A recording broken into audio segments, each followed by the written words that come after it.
Welcome to the Maximum Intelligence Podcast with your host, Eli, and my co-host right there in his chair, Danny Duncan. Danny was just telling me about how he was talking to Drake about franchises and how you can buy a McDonald's and you can run the entire McDonald's yourself. You own the McDonald's, you're in charge of HR, in charge of all of the employees and everything like that, but the actual corporate company of McDonald's doesn't have to worry about anything in that building. Anything bad happens, that was your fault, your responsibility. They're just sending you food. I would assume, like I'm assuming at some point they have like a responsibility somewhere, but it does seem like being the person that just provides like an object, like a physical good to companies would be way safer and just an easier way to get to that like stupid amount of money. Like, you know how there's like tiers of being rich? There's like I'm a CEO of a company rich and I make $400,000 a year. But then there's like, I started a manufacturing and supply factory and I make $30 million a year. Yeah. You know, just something there's there's a difference there. And I feel like one of the best ways to get to that next level of rich is physical goods. Like if you are the person that's supplying massive amounts of physical goods, that's it. Yeah, because like anything, even with Trader Joe's, Trader Joe's like is supplying a physical good, but it's not. It's almost a like customer service experience. Yeah. Like because I'm thinking from the point of people go to Trader Joe's for an experience. Like we don't have self-checkout. We've said we'll never get self-checkout. We don't have advertisements in our store. We don't really even advertise outside of the store. There's like weird things that we do. There's not like a membership program there or any rewards or whatever. Like we have kind of expensive food, in my opinion. I mean, at least compared to like Winco or Walmart, like the actual baseline cost of They're food. They're kind of like brand name almost, like slightly more specific. Yeah, it's like kind of like a brand name store, but people go there because it's like the customer service is like, oh, we're happy and we're happy to help you. Yeah. I just like that it's like a pirate theme, dude. Like a ship, crewmates and stuff, dude. Pirates are dope. Trader Joe's, the idea that it's like, let's start a grocery store, but what would you call it? The theme we're going for is a pirate trading post type thing. It's like, I don't know. I think that's pretty cool. I agree.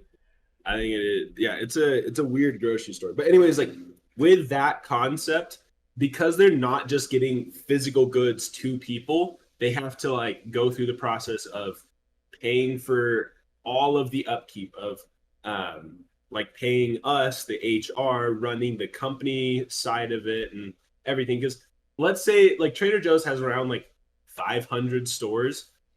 And if a store can make around $1 million a week, let's just say there have been weeks probably in history where Trader Joe's makes 300 million, 400 million in a week. Okay. That's not super unreasonable to say. But it's not like they're getting anywhere close to that in profit, right? Yeah. Not close to that. Yeah. I don't know. So you're because saying they're like not just the difference between that. Yeah. Yeah, the difference between that and like the McDonald's thing is that McDonald's is just generating mass amounts of food, mass distributing it, right? Mm-hmm. Okay. Yeah. Yeah. Dude, did you ever see there was a video on weird things that companies own that you wouldn't expect them to own? And there's stuff like there's like this giant warehouse that produces these big like metal tubes or something. That's all it does. And it's owned by McDonald's. And it's just like, what? Why? For what? And it doesn't seem like it correlates with what they do. Like another one is Amazon owns a private militia because internationally, they've got buildings in so many countries. It's like they need something. Well, I'm assuming the reason why they have a private militia is because, you got, I don't know, Middle Eastern people attacking one of their buildings now and then or something like that. And it's just like, that's such a weird concept. But I also heard that McDonald's. Oh, what? Your mic didn't pick you up. I'm pulling you down to my big screen. So now I have a bigger image of you. Sweet. But yeah, it's just weird though. It's like, you wouldn't expect them to own that. You know what I mean? Uh, what is something that you think that militia has probably done? Um, Like Amazon's militia. killed pregnant women. Dang. Holy cow. Went right into it, okay. I think there's I mean a chance, maybe, Do you think but that there's weird like once you get to Amazon size of company, it's like, oh, what we hear about them is like, oh, they're, they deliver stuff and we ordered things like a store and it's whatever. But do you think there's weird stuff somewhere in the world where it's like Amazon literally with their militia took this chunk of land? They literally came out, they claimed it. claimed it. Like they have territory, dude. It's like, Yep. I don't know, maybe. It's possible, dude. I think Jeff Bezos could do pretty much whatever he wants. I think so. Like dude. if he wanted to, if he like really wanted to like take over a country, I think he could, and he could probably get away with it. I think he could. Dude, PewDiePie recently came out with this video that's called I Own Antarctica or something, and he shows Antarctica and what sections of Antarctica different countries own, and it's like a pie chart. They like sectioned it off like that, starting at the South Pole, and there's a big section of it, a huge section that no country owns. No one has claimed it. It's just land. And so he said, that's mine. I own it. I am claiming that right now. Yeah. And it's like, I don't see why that isn't if it's true that no country owns it, how can there be, I think you have to like submit a form through the UN or something to claim land. And he's like, dude, I'm going to do it. I'm going to own that section of Antarctica. That's mine. And it's like, it's a weird concept because I've never thought about the possibility that there's land on Earth that no one has claimed. Dude, I want to buy a huge chunk of land out in like the middle of nowhere, but like unexplored territory where you like not the type of property that's like, oh, you're buying this property and this property has access to a nice stream and a big pond and 20 acres of dense forest, right? It's like, no. Oh, you're buying 10,000 acres in the middle of nowhere. We have no idea what's out there. That would be fun. Do you think there are places in America like that aren't claimed at all? They're probably all claimed. Like, I mean, either I'm like sure the government owns it or the government. Yeah, yeah. But I think you could probably find places on Earth that haven't actually been explored by people. Like everything's probably been satellite imaged or whatever. Yeah. How do you say that? Photographed by a satellite? Photographed. Yeah, recorded by. I know what you're saying. Yeah, been satellited. Okay? It sounded fine until you corrected it. It's been imaged by a satellite. I don't know. Yeah.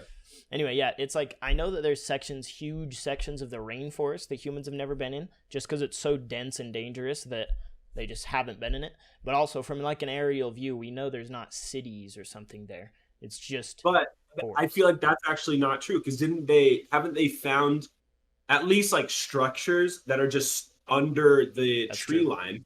And so they found like these big buildings. Are like, whoa, we didn't know there was a temple here. That's a good point. I've also seen they've found cities underground too, where there's just mass amounts of dirt on top of them, and there's huge buildings, right? Because they can set those some kind of weird scanner thing. I don't know if it's LiDAR or how it works, but it can just scan under the ground and go, oh yeah, there's giant air pockets here in the shape of buildings. You can see windows. It's like there's just a city under the ground right here. And one of the cities, it was really interesting to me. It looked like it was intentionally buried. It didn't look like it was, like some mass thing came over it. It was like the dirt was displaced in some way, and somehow based on the composition of the layers of dirt or something, they were like, this was definitely all done like at once on purpose by humans. They buried a massive amount of land, like probably like I don't know if it was bigger than, of course, I'm assuming that there's been stuff that's that big that we've buried just for construction projects or something, but it's like, it was a crazy size. Like they were talking about how the technology they had at the time doesn't make sense why they would have shovels, dude. Burned the manpower, dude. Lot of shovelfuls. That's interesting. Okay, this is my new question that I guess I gotta save till heaven or something, but I want to know what human project has taken the most amount of man hours, at least that we know of.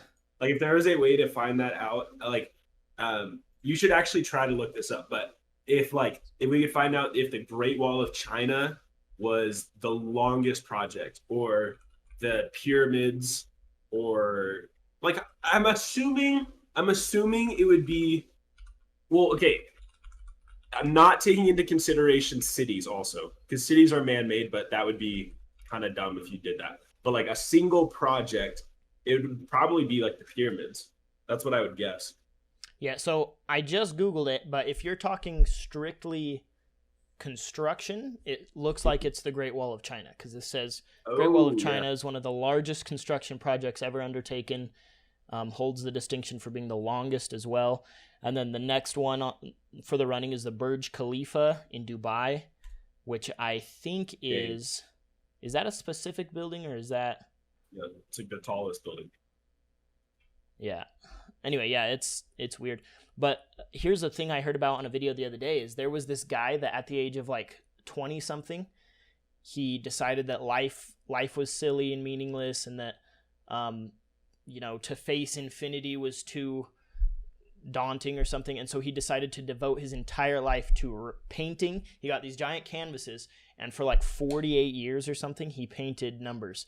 He started at 1, then wrote 2, then 3, then 4, then 5, and got until he was writing 756,432,328, and he did it for 48 years, and he added 1% more white. So the first canvas he painted on was completely black, and every time he filled an entire canvas, which is like it looked like it was like an 8-foot tall canvas, every time he completely filled one with the smallest font he could with paint, filled the entire thing with numbers, then the next canvas he got had 1% whiter paint as the background, whiter, so that it slowly gets brighter and brighter. So all of the canvases lined up, the hundreds of them that he filled over 48 years, get progressively whiter and whiter, and the paint he's using to paint the numbers is also white, so it gets harder and harder to read, and it fades into just to where you have to get right next to it to even see the numbers, and it just looks like it fades into nothing. Dang. And the whole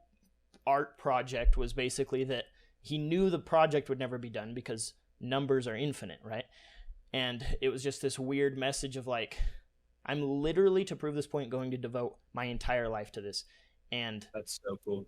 that's a weird That's one. weird. Like I actually, like, it is cool to me in one sense, Yeah, but there's this thing of like insanity yeah, I agree. It's almost. like admirable in a way, but at the same time, it's like it's too much nihilism, dude. Something like that. It's Yeah. like just to view yourself as this tiny blip in infinity, and it doesn't really matter. It's just kind of like that's too close to nihilism to me. But his The whole reason it's cool is because it's just a flex. It's like, dang, yeah, I just did that for 48 years. yeah. There's Could you do interviews that? and stuff with Probably him. not. Yeah, where he'll be talking and doing the interview while he's painting the numbers, and people will be like, you're gonna die at some point, or what number are you trying to get to, or whatever. Oh, and he also set up a camera the whole time, and so it's recorded for him saying every number as he wrote it on the audio of the things. It's like, see, I had a big stack of videotapes of the sound of him talking, saying, counting. And it's just like, the reason I brought that up is because you were saying, what is the biggest project as far as man hours that someone's put in? And it's like, I don't know for sure, but that one seems like it would be in the running, at least for individual man hours. Oh, yeah. Yeah. Yeah. Individual man hours, definitely. Yeah. I mean, That would be another weird one. Yeah. Like, how much time has someone devoted to one thing? Yeah.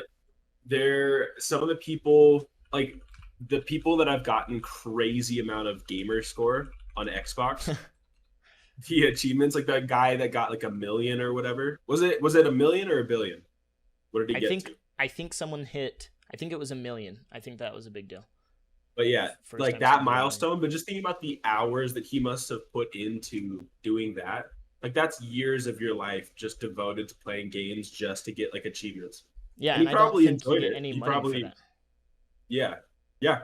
But it's like it's almost like this artist thing. So one of the things that JP was saying in his books that I thought about a lot was how artists push what we know, like of reality. Like they push like the boundary. And it almost seems like in some cases, that guy that was painting the numbers, there's like an obvious, like, oh yeah, clearly that's art. But there's like artistry in the act of doing it. Yeah. Because it's like pushing what is possible for humanity. And I almost think when someone gets that into a hobby, like getting an achievement score or something, there is like an artistry to it of that's impressive. That's like there's the discipline of forcing yourself to sit down. It's like I'm just gonna make myself play this game and get some more achievements and increase my number. Wild.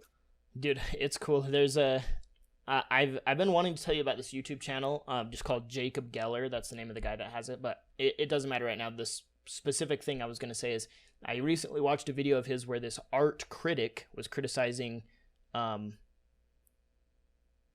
this artist's paintings and drawings, and it was a big artist from a long time ago. Anyway, one of the things they said, though, is they were talking about how that person, that artist, is pushing the limits of what we know or what we can envision or what we can imagine, because the type of art he was creating was stuff that no one had ever thought of or represented in any way in book or painting or anything. And it was this almost like a new, like, think about this, you know, and that paintings are crazy and it's a really cool vibe. And I agree with that, but it was cool how the critic saying that correlated to JP talking about how artists, the biggest thing they do being high in openness, they're more willing to confront the unknown and chaos and be able to like articulate that into a painting or an art form, because art is one of the easiest and quickest ways to like represent an idea, even if you can't articulate it in words as well. You know, like that's one reason I think that people will spend $400 million on a painting just to put in their house, is it's like that is something that can't be represented in words. You can't even explain why that thing is that priceless or that valuable. But it's always been so interesting to me that people are willing to devote that much of their money to something that just sits on the wall. Like, you know, some like $300 million, you could completely bring a country out of poverty for that. And it's like so much money. It's a square on my wall, dude, that I want to look at sometimes. It's like, holy cow, dude, that's that valuable to you. It's insane. But yeah. Yeah, I definitely think psychedelics is a field that's still in its infancy, relatively speaking, to other fields. And because it dabbles with something as confusing as consciousness itself, that the fact that we don't know more about it does, at least I see, extreme potential there for the entire field in general, as well as just potential study that could be done about it. I mean, I know there has been large-scale studies and stuff, but not very many compared to a lot of other things. And maybe not as I feel like you could flesh them out a lot more, add way more, test way more different things, you know, like they were testing I think psilocybin has probably been the most tested one, but probably LSD if you count that. But it's just like, I do think that getting into that field and getting into like Trinity's friend from work wants to go into college to study fungus and mushrooms and all of that type of thing, and psychedelics is one reason why. And it's like, that is cool to me. That's like that would be a really interesting field for sure. I even saw some shroom experts on Joe Rogan talking about the weird, I think I've already told you about this, but like they'll build a maze and let fungus grow in it and then have food in different places, and the fungus behaves as if it's alive and like is hunting for food. I hate that so much. Why? The possibilities of hive mind type stuff. Not even the hive mind. Have you heard people talk about like the theory that like mushrooms might be like an alien life form? Yeah. Like there are some things about it that just like don't represent our natural selection, like the way that like just our biology has gone. It's like, yo, that is so different than everything. The way that from everything else. Yeah. I think jellyfish was another one that was like that, where people were saying if anything is an alien as far as you know, matching what's apparently happened as far as Darwinian evolution, jellyfish was way off. That might have landed here on a meteor at some point and you know, spread something like that. And it's like, dude, that's weird. That almost seems like plausible to me. Like if meteors have been hitting for the entire like history of Earth, or even like small bits, it doesn't seem that unreasonable to me that there were maybe bacteria or something from other planets on that. Or like I don't know, that idea that we've been around so long, so how do we not know that cells from other planets that started off just drastically differently, like as a life form, Mm-hmm. and so they ended up in a way different spot. But it's like that seems plausible to me. Yeah, that totally Why seems not? plausible to me, especially since 17 meteors hit Earth every single day, and that every year 6,100 meteors large enough to reach the ground every year. And it's Crazy. we're getting all kinds of stuff from outside of this world. We've got all kinds of Yeah, alien matter all constantly hitting us. kinds. Yeah, And yeah, it totally makes yeah. sense that that could have Totally. affected evolution, 100%. But that's Okay, listen, I'm coming up with a new theory right now. okay. New theory right now. Maximum Intelligence Podcast. Okay, Go. listen. You know how all of there's like these families of life forms that seem very different. Like This bird, might sound mammal, dumb, but reptile, maybe amphibian. no, not even like that. But like, let's say like mushroom, like fungus, like plants, and then animals, and then maybe some other things like virus or something like that. I don't know Insect. what other like. I'm trying to go like as broad as possible. Okay. Like, yeah, maybe those four things. I don't know if you would clump all animals together, but what if that is literally from four different planets? That it's like Earth is the one that just happened to be habitable to many life forms evolving. We have, for whatever reason, the the atmosphere or something inducive to evolution. So when we got these meteorites from for millions and billions of years, we're getting hit from meteorites, and so we get bacteria from different planets. So what if all of those different broad categories of living things is genuinely different planets, Yeah, that'd be but it sick. just like very at the base level of their biology, they're just slightly different from all of the other things that landed on our planet. Yeah, that would be cool. That's a very interesting. I mean, I know that just to take away from you thinking that's an original idea, I know that there was the guy that found DNA, that invented DNA. He said he thinks it came from another planet because it seems too complex to have evolved here, something like that. Like that. Oh, wait, like human, like animal No, DNA, or what? original DNA, like the very first single cell organisms that had DNA, just DNA itself. I, And he I know just, that's not yeah, you're surprising to me. saying the The different only groups of, yeah, yeah. yeah. Also, Because like oh, sorry, I was going to say I Googled the broadest forms of life. There's plants, animals, fungi, and then there's protists, archaea, and bacteria. So there's 6, which is very weird to me. And I don't know what protists or archaea is. But yeah, I guess I could click it and look it up. But what were you going to say just now? I honestly don't really know. Whoa, there's a child in your background. The game is Holy too cow. hard. Okay, go switch to a different game, okay? But be really quiet. The game was too hard. I bought a new game for them to play, hoping it would entertain them long enough that I could record this, and it clearly didn't. Game was it? It's Rayman Legends on Xbox Series X because it's multiplayer. It's a platformer, like local multiplayer and platformer, and they can do platforming pretty well. So I Googled recommended games for toddlers on Xbox, and that was one of the ones. Plus, the other day I was looking at that one specifically for some other reason, so I decided to get it for them. But I also bought Red Dead Redemption 2, which is weird. Ooh, I was just thinking about buying that game. I saw on Steam it was on your wish list, and the thing that made me choose it is that I've had this chronic problem for years with Davin where we'll go, we should play a game. We want to play a game together. So I'll go to Steam, I'll sort by, multiplayer or story or something. And it seems like there's never an option that I want to play, but the few that I do, he doesn't want to play. And it's a constant struggle, right? And so now I had heard him a few times saying that he wants to try Red Dead Redemption Online, but because I had seen a few videos of Achievement Hunter and people playing it, I was just like, it doesn't actually look worth the money. Like, it doesn't seem like there's enough online content for that to happen, or for us to enjoy it, or for it to be worth it. But the other day when he was here, I was just out of options. I was like, dude, let's just do RDR2 online, dude, because there's just other options. And we haven't played together yet, but last night I started the story, and I was very surprised at how high quality and beautiful the game looked, how good the voice acting is, how there's a few ways that you interact with the world that I think is a little bit stupid, but other than that, like the shooting is really good. Everything about it, I'm like, yo, I'm genuinely getting Very impressive.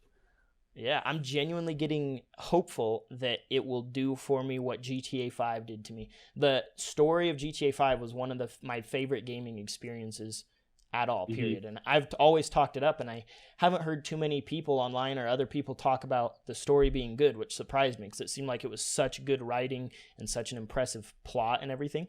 But with Red Dead, I have heard a lot of people saying that it might be the best thing Rockstar's ever created, and that it's one of the best stories they've ever played, and tons of things like that. And so all of that combined, plus wanting to play with Davin, I was like, I'm going to fold, I'm going to try it. And I did it for 1 hour last night, just put 1 hour in, and I was like, yo, I'm going to be excited to play this again, dude. That's awesome. Cool. So yeah, I've thought about getting the game for a while, so hearing that, I think I will. Next time I see it go on sale. Here's another issue, though, is I tried Red Dead Redemption 1 a while ago. Before 2 came out, when it got announced it was coming out, I was like, I need to play the Red Dead games. You know, they're made by the same people as GTA. I might like them. And dude, I have restarted Red Dead Redemption 1 2 different times, and each time I put in I got 10 hours in, and there's nothing in the first 10 to 15 hours that hooks me at all. And I don't know why. It's like I'm so bored of it. And I think I also am slightly biased against it because I've never liked Western anything. I don't like Western movies. I hate country music or anything Western. It's always irritated me. And I think it's because I felt like I kind of grew up in it and viewed it as like a dumber form of existence. But by the way, I think your gain is too low on your mic because now and then your mouth will move and it won't catch it. I can try turning up my gain a little bit. Okay. But anyway, yeah, Red Dead Redemption 2, starting it, there was something, and I was also going into it like, hopefully it's cool, but we'll see. But something about that first hour, dude, I was like, I don't know, I'm just hyped for it. I'm hyped to keep playing it. I haven't felt very hyped for a game in a long time, so that's exciting. Something that I was very excited about, me and Davin planned a time tonight that we're going to play Valorant. And this is going to sound so dumb, but I asked Davin, maybe 2 weeks ago, I was like, yo, let's plan a time just weekly that we can just play a couple games of whatever shooter we want. Because I want to maintain that as a hobby. And I'm glad that we found a time where it's okay, let's play let's just play a couple games of a shooter, and then I can go to bed or I can do whatever. Yeah. But yeah, he was complaining. Nice to get that scheduled. Yeah, I bet that does. I need to schedule more fun things because I feel like I only schedule things I don't like doing, and then it just is AIDS. But he was complaining about Valorant specifically the other day about how people all just kept clicking on his head before he could click on their head or something. It's just going on about it. But I never heard clicking on my head. Yeah, I've never heard of that as the form of complaint. You'll get how is he moving so fast, or that gun doesn't even do that much damage or something like that. But he was explaining how Corey has put tons of hours into it. Corey's one of the best players of that game. I'm pretty sure it was Valorant. Maybe it was Apex. I can't remember. But anyway, he was like, it's just insane. It's so good. He's so good, but then he'll see me play and he'll be like, dude, I don't know what to tell you. You played that really good. He just clicked on your head before you could click on his head. And it was just it was making me laugh. It was hard to take it seriously just because it was so funny. It's kind of a joke. So I feel like Dad was probably also trying to say it slightly as a joke, but yeah, clicking heads is just a reference to especially headshots, because in CSGO and those tactical games, a headshot is almost always a kill. And so it's you click their head and they're just dead. Yeah. Yeah. It's a great term. I love that. I know. Clicking some heads. But yeah, that's cool that you'll get to play with him. I'm excited. I sort of planned. I wasn't very specific, but in the next few days at some point, we're going to start Red Dead Redemption 2 online together and create our characters at the same time and see what you can do. And we'll see. Yeah. That sounds fun. So I thought about recording it, but I don't think I will. There's always going to be something else that would be entertaining to record. So, I mean, there's no harm in just recording it, seeing if there's anything funny that happens. Because it's pretty easy just to do like funny clips from something, right? Yeah, that's true. I currently have 1, 2, 3, 4, 5. I have 6 gaming videos that we recorded at some point in the past that have never been edited or released yet.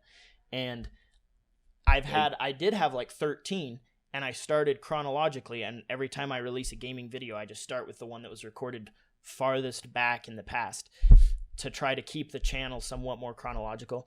I don't want it cutting from my new apartment to me in my old house to Butter being alive to him being dead and like all these different things. So I tried keeping it chronological, but I'm still editing something that was recorded. Let me even see what date this was recorded, because it's kind of crazy how long ago it is.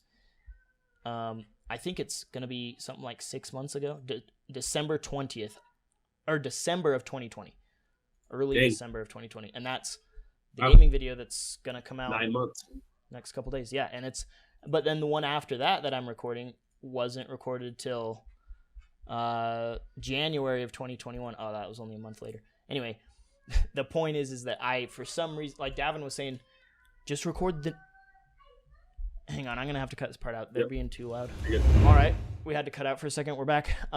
Yeah, random topic now, but I'd say there are a lot of things that our friend group in the squad started liking, or maybe kept liking, that I stopped liking.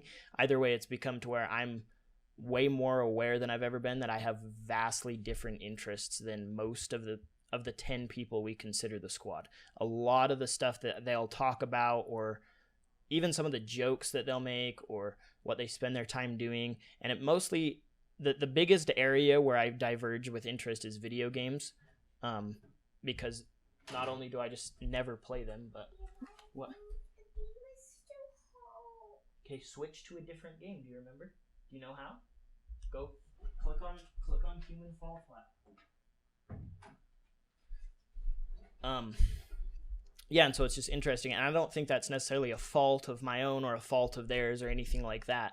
It's not necessarily even a bad thing that I can't relate to them. It's more just like, I don't know, the way I kind of view it is that as everyone gets older, we're becoming more and more specialized to who our personality is, and yeah, I guess that's what they talk about when they say growing past your friends. And I wouldn't say that I've grown past my friends. I would just say that it's getting there. I'm growing past my friends. Maybe past is weird because that insinuates like that I'm ahead in some way. That's not really what I mean. I mean that yeah. I mean, you're more ahead. So I think if you want to say that or visualize that without like an insulting manner, is if everyone's like going from a centralized location outwards. Yeah, in different directions. We're all passing each other in our direction, right? Just because no one is further that direction than us, because they're all slanted offwards. Yeah, we're all growing, but yeah. So that's what I'm saying. This goes back to the analogy of me and you. Is some of our interests that me and you have grown into, like our interests are not like perfectly matched up, but there have been some. Like the reason for this podcast is some of our like philosophical interests or religious interests or whatever, that has gotten closer and closer together. Yeah, I agree. So it's interesting because there have been friends that I've found specific things that we do get closer and closer together on. Like one of those for me and Rand, like genuinely is like TV shows or movies. I go watch all of the movies that come out. I watch with Rand. Like that's the only reason I watch all the new Marvel movies or whatever. It's all because I watch them with Rand, and that's become like our interest that we're both into. Yeah, that's cool. That's good that there's. Yeah, I get what you're saying. Like each friend almost relates to you in a different area, and that's the area that you bond with them in. Right. Would you say that some of your other friends don't necessarily enjoy talking or get what we get out of talking? Do you think talking specifically you could count as an interest that's only specific to some of your friends? Because I strongly get the vibe that with some people they would rather like joke or just kind of like BS and whatever, and that's not a bad thing. It's just that it's like a different form of conversation that it almost, I don't know if I would say they're not capable of like a serious conversation. Of course, everyone is, but it's almost like I seek out and try to and would rather have a serious conversation. It's more fun to me. And it's also fun to joke and stuff like that. And that's kind of where I think I view like things like Flop Slap or recording those types of videos. It's like, yeah, that's the type of talking you want, is just the jokes and the witty humor and stuff.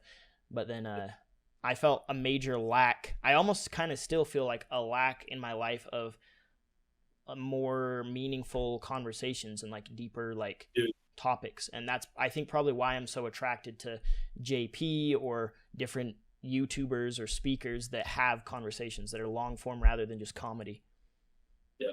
I really wish that I had more people in my life, like grown-ups or adults that were like highly intellectual that I could have conversations with on a regular basis.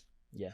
Like I really do wish that. Like that would be probably one of the best things if I ever went to therapy. Like if I could find a therapist that was genuinely like very smart, that would be the best thing ever, dude.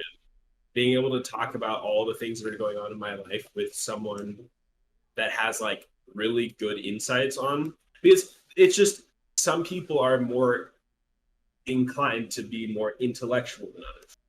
And it's just sometimes I just want to talk to someone that's not even relating to me on like necessarily an emotional level, but I want you to challenge my idea, challenge my logic, help me see something more objectively. Yeah. And like, yeah, it's frustrating. And I feel like this is probably a common complaint of a lot of young men in our shoes. And that's probably why a lot of people go to Jordan Peterson, is like, we just want someone that will match that need in our life. Like, I think people want their desires to get challenged, honestly. Yeah, I agree. Yeah, it's because it's like, I mean, humanity, everyone is constantly socializing everyone else. Like every time you interact with someone, based on the facial expressions they give off or the types of responses or the glances with their eyes, all of that is you basically bouncing part of your personality off of a board and seeing how it bounces back to test and see if you're actually smart or stupid, or if your logic is working or if it isn't. It's like you're that's what you said earlier, kind of about how you can talk and start learning things, you know, like some would say, well, how can you learn something if you're the one saying it? Like it must have been in there somewhere, you know, but it's like, that's not what really it is. Yeah. It's that isn't what it is. It wasn't in there. And through talking is just thinking. Talking is another form of thinking, because talking depends on how you think. It depends on how you think, because there are philosophical ideas that it is within you, like genetically, and it's unlocking it. But that's kind of retarded. Oh, I see what you're saying. Yeah, like genetically, the information is there, and you're unlocking it by talking. Is that what you're saying? Yeah. I think the way I view it is, because in a conversation, you're forced to change your kind of abstracted ideas that you still know but you've never articulated, and you're forcing that to become articulated, and that cements things better. But it also, I think, can, like what you said earlier, bring you to conclusions that you hadn't concluded before because you had never walked down that path of thinking yet. And because the conversation kind of made you to, or gave you the idea to, you were able to hit a conclusion you probably never would have hit otherwise. And that's why I think it's worth it to talk about every subject, dude. Even if it seems like an insignificant, you know, Davin not wearing a seatbelt or something like that. It's worth talking about. Yeah. It almost seems like one of the benefits of having this lifelong partner, especially like an individual one, like a monogamous relationship or something like that, would be that you can get to a certain there was a conversation with JP on this. A guy came on a podcast and he was saying that one of like the way that he defines love is you finding a place within someone else that can accurately bring out like a representation of who you are. Like you fully realize yourself in the space of someone else. That's wild. What is happening? Let me see So I didn't mean to Can you derail the copy what's- conversation. While Daniel was saying that, I put these two little rubber tubes up my nose. They're made for going up your nose. They've got a little loop between them. This is what I was talking about a while ago. Every time I go to sleep, I hit a certain level of relaxation where my throat and something in my head, the muscles relax to a point where it completely closes off my airflow through my nose. So I have to sleep with my mouth open, and I drool, and my mouth's all dry, and everything's retarded. So I bought these tubes, and you shove them up your nose, and it makes to where when everything relaxes, it does not pinch off that airflow because there's just enough pressure there to hold it open so that your natural breathing with your mouth open blows air through those tubes. I need to get those. I need to buy this. You should send me the link to those. Yeah. They're I think more uncomfortable than they look. They're pretty uncomfortable, but I think that you can they're way more comfortable than not breathing through your nose. So it's more worth it. But I don't know how often your nose closes off. But anyway, I feel like I do struggle with that every once in a while. Yeah, but yeah, it's like talking is I think it's a curative thing. It's cool. It's a way of thinking. Let me try to finish what I was saying. Okay. So the concept of loving someone, like especially in a like romantic relationship or something, part of what that meant to this guy, and I think this is actually a pretty good definition, is you having a place within someone else, like a safe enough space where you can be yourself, where it allows you to realize who you are. Because I think also another realize is like going into a relationship and having to give and take is another way that you fully realize who you are. Right. Yeah, so it's like the talking, it's doing life with someone else makes you a fully realized person. Yeah, I totally agree. Like that's, I think, a super good way to put it. I think that a lot of things that some people don't realize that have never been in a relationship is that forcing yourself into a situation where you're going to have to give some things up and you're going to have to accept some things that might be uncomfortable. It grows you because it makes you go, okay, I have to actually decide what my values are, or what either items, or I don't know, whether it has to do with material objects and which ones you're keeping, or whether it has to do with what weird mannerisms you're going to put up with and which ones you aren't going to put up with, or if it has to do with, like, there's all kinds of individual little specific things in every personality that not 100% of them are going to completely align with 100% of yours with any partner you have. There's going to be some things that are going to bug them and some things that are going to bug you about them. And it's like a step of maturity. I'd say that I think it's marriage in general now, what I'm talking about. Like, I think we all grow up where we didn't learn some lessons, or we have certain biases towards some things, or our logic doesn't completely cover all scenarios, maybe most, and combining your brain with another brain and then going through life the same direction but connected to another person drastically gets rid of all of the places that you might be insufficient in as far as your mind and logic. And having those combined, it's like you can balance each other out in ways where you know stuff that she might not know, or she knows some things you might not know in different areas. And that combining your goals and having the same path forward but being conjoined in that way is, like, in my mind, what it means to really submit yourself to like another person. But yeah, what do you think about that description of being in a relationship and putting your mind together with another person's and stuff like that? Because that kind of seems like that correlates to what that guy was saying, right? It's like, because finding yourself within someone is almost like saying, I don't know, being able to, at least the way I view it, combining your minds and your motives and everything. Maybe a more hippie way of saying it. Yeah. But yeah. I think it's a good concept, but I think it's also important to think about that through like friendship too. You know, like that's something that JP talks about a lot with like kids, is after 4 increasingly you learn through friends, and like if you haven't been properly socialized by 4 by other people and people your age, it's almost never that someone successfully ends up completely socialized at any point in their life if it hasn't happened by 4. And to me, that's a pretty scary concept, that 4 is the deadline to become socialized. It's like, that's weird, that's creepy. There's always going to be something you're lacking in social situations if by 4 you didn't know how to play with other kids and become included in their games. And it's like I wonder if my mom having a daycare while I was growing up, and there constantly being, up to 12 kids at my house from the time I was born till the time I was like 8. I wonder if that helped with my social skills. Probably do. Yo, thinking about that probably drastically changed the way that you are, especially like very early on, like early years of Eli. Yeah, like little baby Eli had his toys set up on his shelves, his bunk bed and stuff, and there would just be random neighbor kids coming into my room, playing with my toys all the time. I just had to find a way to deal with it. My computers, things like that. That's like neighbor kids running around. I would leave the house because there'd be too many random kids I didn't know in my house. I didn't like it. I'd walk across the street to Josie and Emily's house. This is wild. Yeah, and then not only that is once I hit 8, then you have me moving in with Jesse and Jeff, and so then you got another little kid there that we're playing and figuring out how to get along. And then the 10 years after that, you're pumping out another sibling every year and a half or something like that I'm living with and dealing with. Finally decided to move to my dad's house. He has two new kids. It's like there's never been a section where I've felt alone until this apartment. It's been amazing. And even now there's 2 little kids in the other room, but that's not all the time. But dang, that's crazy.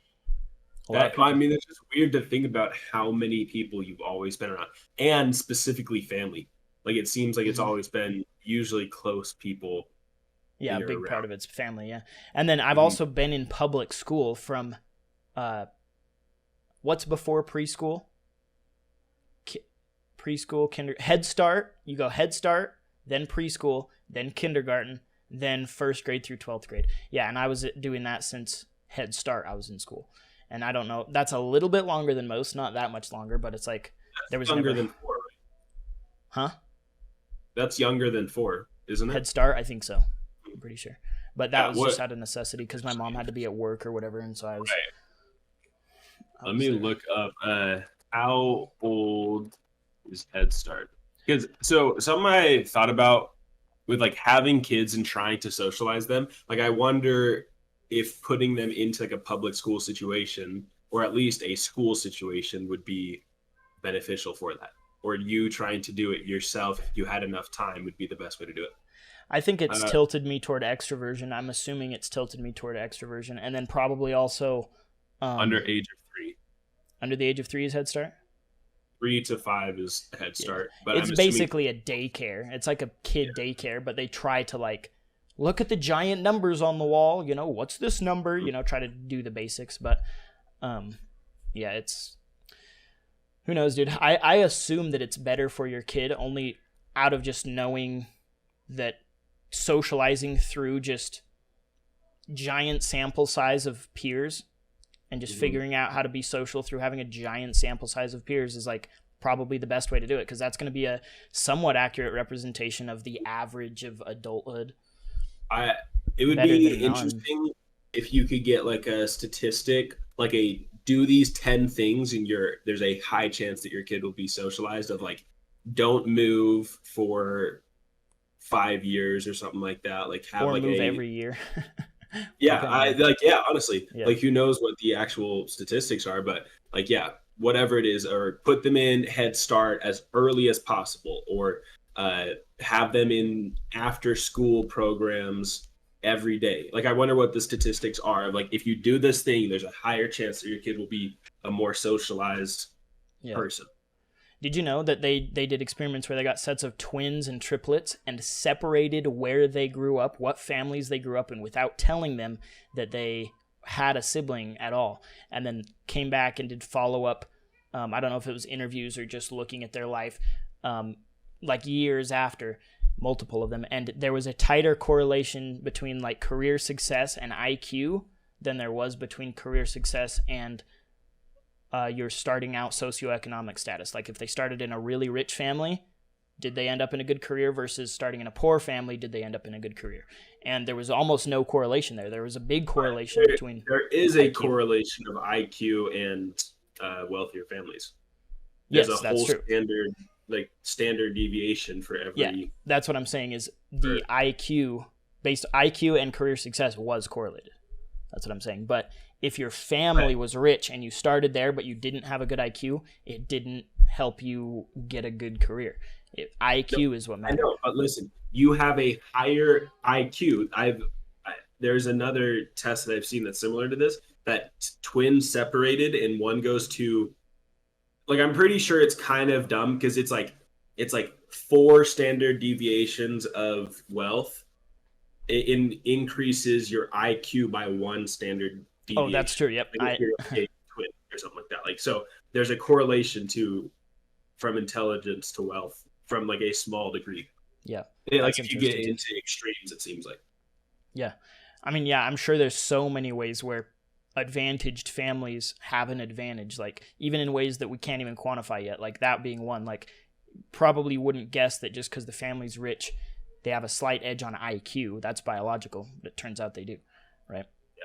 Well, it is interesting because something I've thought about, like with my life personally, is being around my parents a lot when I was younger. I think kind of helped me like mature. Like my maybe emotional age has always been a little bit older because I was around just my siblings, my brother, my sister, and my parents were like the main people I was around.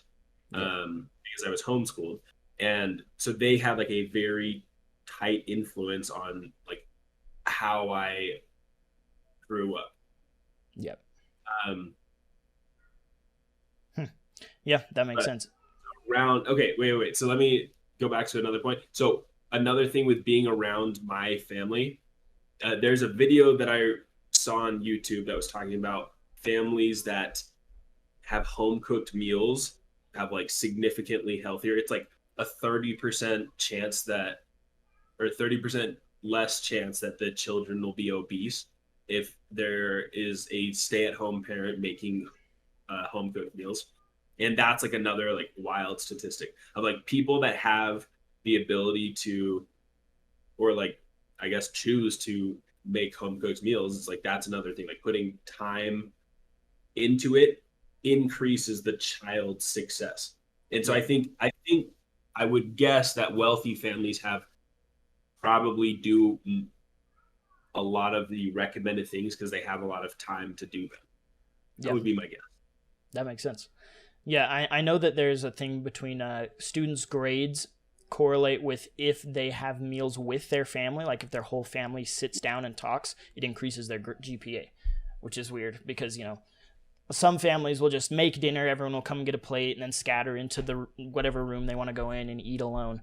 But versus sitting all at a table, not using electronics or anything during the meal and all sitting there and talking for whatever reason, that increased GPA. And I think it just has to do with having a better sense that your family cares about you and having normal conversations with them and everything like that. It's, yeah, that's my guess. Yeah, one thing I was going to show on this podcast at some point is my cups, or at least talk about them. Before we moved into this apartment, I bought 9 glass cups that are all, they're from this company called Cognitive, this is actually funny, Cognitive Surplus, which is the name of the company, but it's a funny phrase. It's like, I have a surplus of just cognition. Like, I have extra brain power, dude. And so that's like a funny, like we could do a show on maximum intelligence called Cognitive Surplus, dude, for sure. But anyway, they're just funny. Give advice to people. Give advice. People can call in and we'll give advice. It's Cognitive Surplus. No, it should be a segment. Yeah, that should be the name of a segment on this podcast. It's time for Cognitive Surplus. Anyway, all 9 cups are different scientific chart or data. One of them is the periodic table of elements. And the one I'm using right now is the layers of the atmosphere and what you would find there. You know, obviously the bottom would be sea level, and then it goes up between, you have where the aurora borealis is, where those big balloons, I can't remember what those called, hot air balloons, where those fly, where jets fly, where satellites are, where stars are. Then it has the names of the tiers and how high up they are, how many kilometers up into the air they are, where the ionosphere starts. And that's just one cup. Like, you have the layers of Earth. You have, what's another one? I can't remember them. You have the size of radio waves, different things like that. And they also just look fancy. I like them a lot. They're chill. So that is dope. I thought this podcast is a perfect perfect genre of show to show these off in. True. And the shirt. You got the whole maximum intelligence getup. Yep, I forgot. This shirt is printed upside down so that when I look at it, it's right side up. Like I can look at my shirt by holding it straight out in front of me, and I can read everything correctly, but other people can't. And so it's like cheating on a test vibes, dude. You just look at it like did you know that 1 light year never mind, I can't say a number that big. I don't even know the names of the sections. One gallon is 4 quarts, which is 128 fluid ounces, which is 3.8 liters. So that's something my shirt says.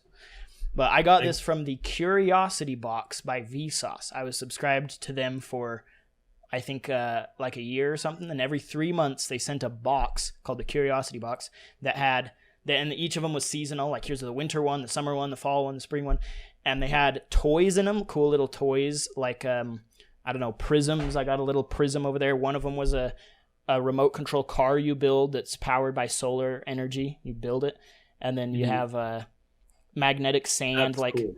All of the toys in them are stuff that's, in my mind at least, interesting and like more scientific based. It's not like a toy that does something. It's like, I can't remember, but there's a name for types of toys that are like Legos and putty and stuff like that, is stuff that it's not obvious what you're supposed to do with it. You have to come up with the rules or the game or the form they make. And there's a name for that type of toy, like marbles is one, just bouncy balls in general is one. Like that type of toy, though, is I'm planning for when I have kids to only buy them those types of toys. Like maybe very rarely get like an action figure or something, but I want to try to get the most like non-obvious use type toys, right? Like a prism, a light prism, and maybe a laser light at some point. It's like, it's just the type of toys where you're just gonna have to fiddle with it and figure out. I think that those kind of build, like, you have to think about that more than a video game where, I don't know, video games seem like worse somehow cognitively in general than those types of toys, at least up to a certain age. There is an age, like I would never deny that you don't get something out of them. I do think that I'd hit an age where I would condone video games. I just mean maybe up to like 5 or something like that, having toys like that around. I think those are cool. So this Curiosity Box came with a shirt every week as well, or every 3 months as well. And one of the shirts is the moon one that I have that's gray, that has a pattern of a moon on it. One of the shirts that came with says the word close when you're close to me, and as you back up and get farther and farther away, the word changes to the word far. It's close and far. That's pretty cool. Holy cow. And so so I unsubscribed from it now, though, because it was kind of expensive, and I wasn't using a lot of the stuff. Oh, all of them also came with a Steam gift card for a different game on Steam that were all, usually they're pretty cheap games, but based on, some of them were like $30 game that was just, they just give to you based on, I guess, the money they budget for that box. But that was cool. The Curiosity Box, I think if I was making more money, I would stay subscribed to them and then just give away, because there was a lot of stuff in each one that I didn't use, like the books, that each one also came with a book, and I just didn't want to read those books, and so I'd give those away. This is definitely going to be the shortest episode of Maximum Intelligence yet, based on how much we're going to have to cut out, but it doesn't matter, dude. It's been a good time. One thing that I want to say as we end, my recommendation for this week is that you should just start your own podcast. If you're listening to this, just do what we're doing so that you can have the conversations that, like we're talking about, that you can develop yourself as a person. Just start your own podcast. Start your own podcast. Everybody listening to this, even if you don't get views on it, the goal shouldn't be the views. The goal is the conversation you're having. And I know Davin's talked about wanting to do a podcast. Just do it. Drake, you started a podcast. Do it. Keep making it. The thing I will recommend, dude, fudge, I don't know, dude. This is hard. I'm going to recommend Duolingo, Spanish practice, or any language, Japanese.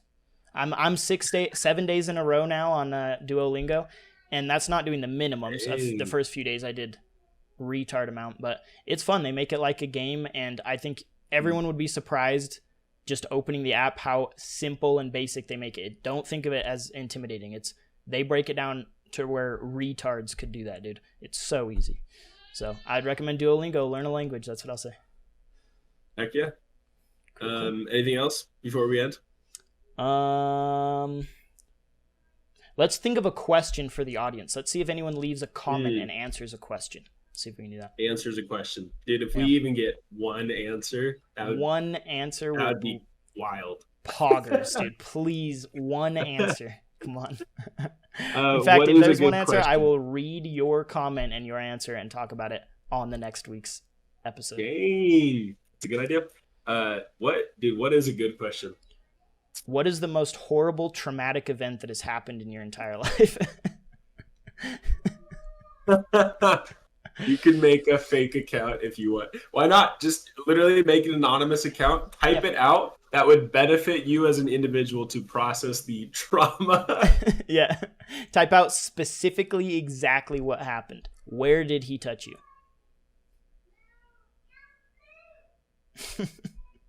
Okay. Should that be our question? That was a joke. Should we come up with a different question? Dude, I don't care. I can say another one. Say another one. Let's each do a question. That'll be mine. Okay. In what situations would feelings be more important than logic, if any? Dang, that's a good question.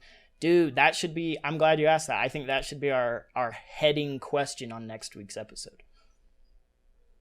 Yeah. Cool. All right. Peace out, Daniel. It was fun talking to you.